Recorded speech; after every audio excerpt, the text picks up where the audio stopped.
The story of Richard III, a cruel and hunchbacked king, has captivated history buffs and literary aficionados alike for hundreds of years. And tomorrow, we might get to know a bit more about him and from a very unusual place. CNN editorial producer Erin McLaughlin joins us now from London. Erin, good morning to you. First off, remind our audience, who was Richard III?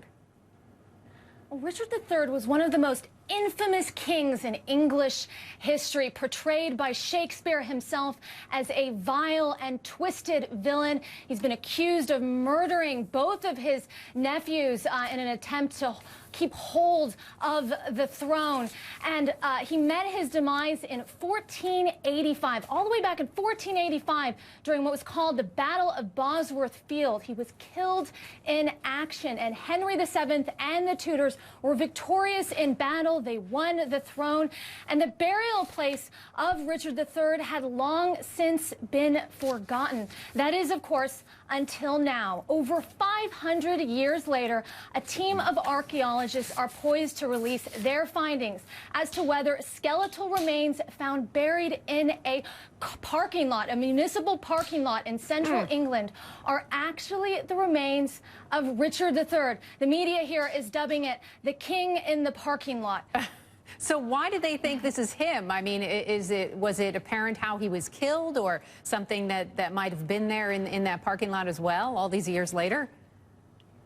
Well, so far, the evidence that they presented is largely circumstantial. The skeletal remains show signs of trauma, perhaps battle trauma, also show signs of scoliosis or curvature of the spine.